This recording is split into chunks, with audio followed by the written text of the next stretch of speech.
மதுரையில இன்னொரு விசேஷமான அம்சம், சிறப்பு அம்சம் ம். அப்படின்றது அதோட உணவு. ஆமாங்க. ஆ, ஆமாண்ணா. உங்கள எது ஈர்த்துச்சு? மதுரை உணவுக்கு எப்படி பழக்கமானீங்க? எனக்கு தோசைன்னா ரொம்ப பிடிக்கும். எல்லா தோசை வகை. சாதா தோசை, ஸ்பெஷல் தோசை, ரவை தோசை. அந்த தோசையோட சட்னி சாப்பிட்றது எனக்கு ரொம்ப ரொம்ப ரொம்ப பிடிக்கும். ஆ, அதோடு ஆ, சரி, சாப்பாடும் ரொம்ப பிடிக்கும். ஆ, புட்டும் பிடிக்கும். நான் கிராமத்து பக்கத்தில் கூழ் வைப்பாங்க, அதுவும் பிடிக்கும். பழைய சோறும் நான் சாப்பிடுவேன். ம்ஹ்ம். அங்கே இருக்கும்போது நான் சாப்பிட்டுட்டே இருந்தேன்.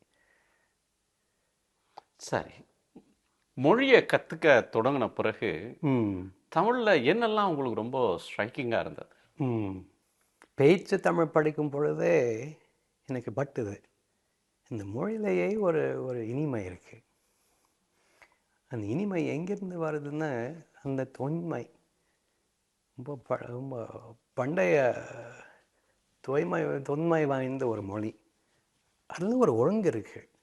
ஒரு ஒரு அந்த மைப்பே, அந்த இலக்கணத்திலேயே ஒரு ஒரு உயிர், ஒரு இனிமை.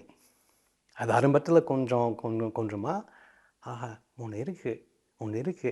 அது மட்டும் இல்லாமல் அந்த அன்பாக கூப்பிடுறது, இல்லை நீங்கள் சாப்பிட்டீங்களா, சாப்பிடுவாங்க, அந்த பழக்கம் என்னை ரொம்ப கவர்ந்தது. அது அவர் விருந்தோம்பல், திருவள்ளுவர் அதை பற்றி அருமையாக பாடியிருக்காரு. அதுவும் என்னை ரொம்ப கவர்ந்தது. சரி, விருந்தோம்பல் வேறு, தமிழ் மொழி வேறு நம்ம சொல்ல முடியாது. அந்த ரெண்டு அந்த மொழியிலேயே இருக்குது.